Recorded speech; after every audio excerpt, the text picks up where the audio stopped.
What's going on, guys, and welcome back to another episode of Club and Country. This is the 11th episode in the series, and we start today's episode off with transfer deadline day here, and I have to tell you right away, this was the most boring transfer deadline day of all time. Nothing happened with Paris FC on deadline day, unsurprisingly, of course. You saw the budget there. We had no money to work with. We possibly could have made one more signing on a pre-contract on about 4 or possibly 5 grand if we were lucky a week, but what I decided to do was, because I had no other targets left over, leave the money as it was, and that means that if we do find anyone good from our youth scout, then we'll sign them to our academy and not having to worry if we can afford them or not. So because of that, we leave the money as it is right there, and we'll just leave transfer deadline day as the most boring one I'll ever show on YouTube. There was nothing to report, and that's totally fine with me.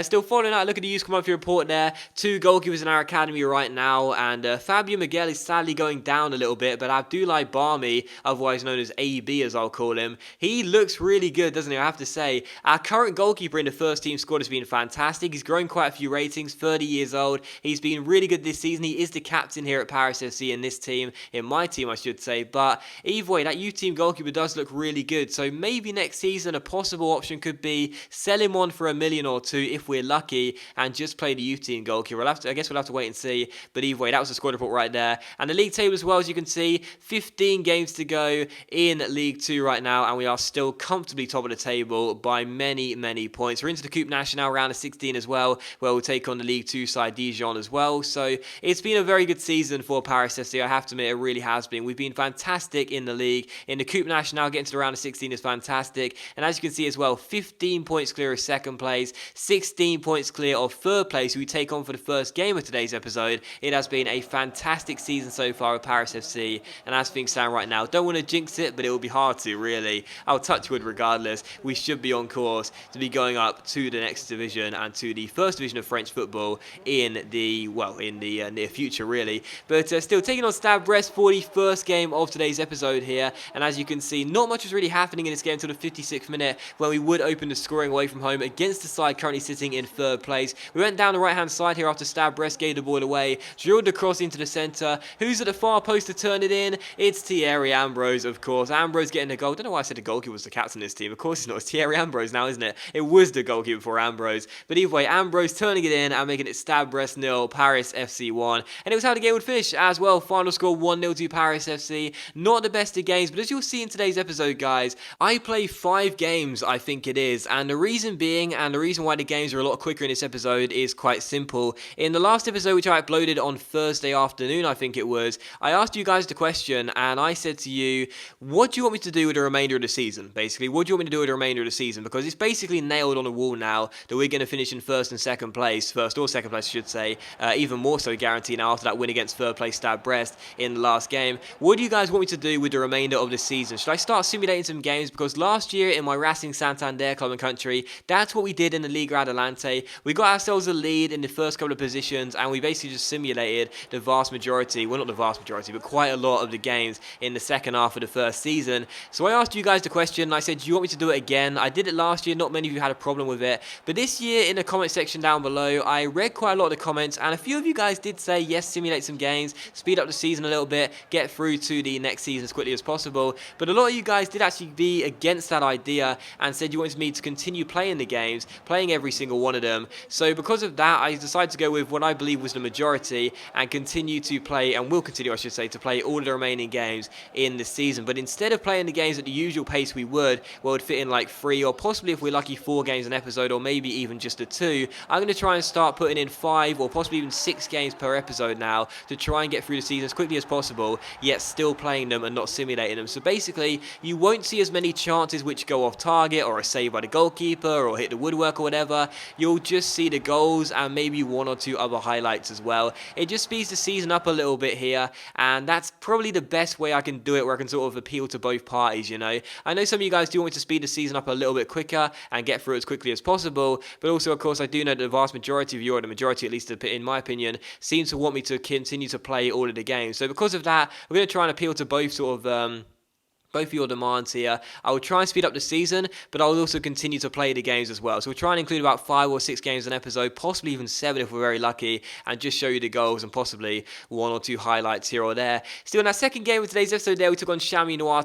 and we drew it by 1 goal each. Soccer scored his first goal of the season to equalise for that in the second half. And then we had a youth scout report as well, or a scout report I should say from our youth scout, to see how the players look from the scouting update once again. We signed a player to our academy who looks pretty decent. We'll have to wait and see how he looks after another month in the academy though, but either way it was a good scouting update there. We've already found 4 players who could possibly succeed in this Paris FC side, and our scout hasn't even finished his mission yet, which is fantastic. So we'll take on Dijon though for the third game of today's episode here in the Coupe Nationale round of 16. So coming to this game, of course beating Bordeaux, the Ligue 1 side, in a round of 32 stage, we were definitely going to be strong favourites coming to this one, considering how good we've been in the league this year, and of course knocking out Bordeaux in the last round, and of course being at home as well. Not much really happened in the first half. In the second half, 9 minutes after the restart, we would take the lead. We went down the left-hand side, the man got taken down, we won ourselves a penalty, and Ambrose dispatched it nicely, put it into the top corner, and Thierry Ambrose scores once again to make it Paris FC 1, Dijon 0. But 12 minutes later, a great chance for the away side to equalise here.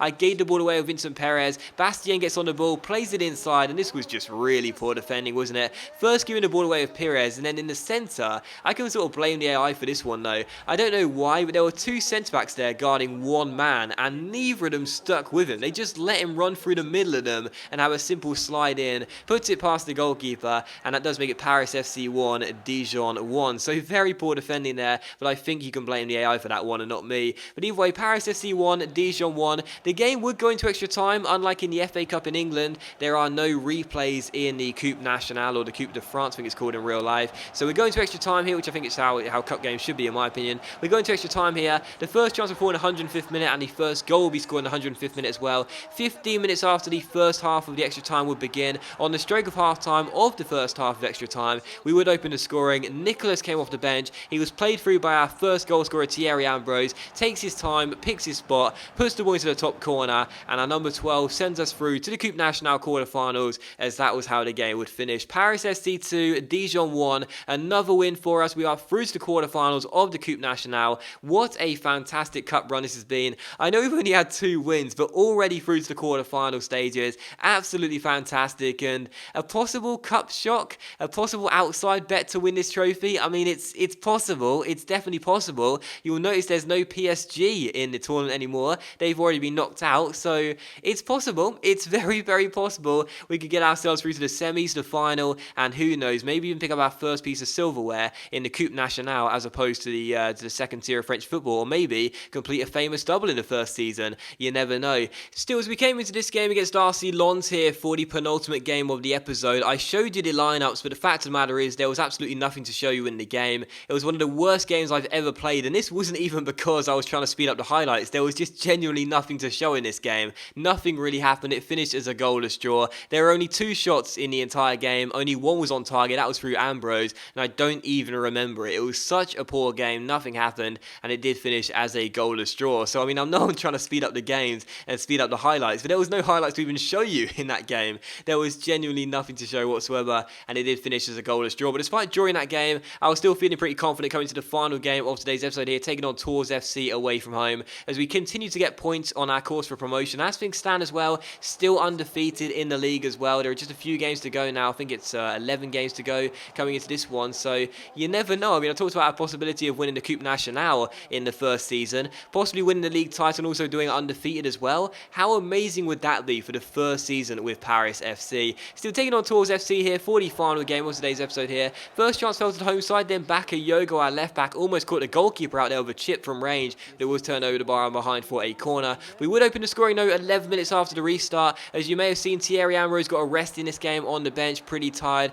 but Bongongwi got a start, and the man with the beard diving headers the ball into the back of the net from an Enzo Fernandez free kick. Lovely whip delivery by Zidane's son, and what a fantastic diving header that is by the beard. Wonderful stuff there. Leaping to it, diving to it, and heading it past the goalkeeper and into the back of the net for his 4th goal in the second tier of French football this season. So he scored 3 in a row, then not for a few games. We notches up 1 there, and does make it Tours FC 0, Paris FC 1. And it was how the game would finish as well. Final score, Tours FC 0, Paris FC 1. Another win for Paris FC, and right now, again, I don't want to jinx it, but it will be very hard to jinx it. We're almost guaranteed to be definitely going up in either first or second place. It would take an unbelievable collapse if we were to miss out on the automatic promotion places. Same goes for possibly missing out on winning the title as well. As you can see on the league table to end the episode off here, we do have 11 games to go. We're 15 points clear of Stade Lavallois in second place, and as you can see, we're also 18 points clear of Nîmes Olympique in third place. With 11 games to go, we're still undefeated. What a memorable season this could turn out to be. But that does end the episode though, guys, so thank you very much for watching the video. I really hope you have enjoyed it. If you enjoyed today's episode of Club and Country, then please do leave likes. That's much appreciated. It really does help my channel out. And I'll see you for the next episode of Club and Country very soon.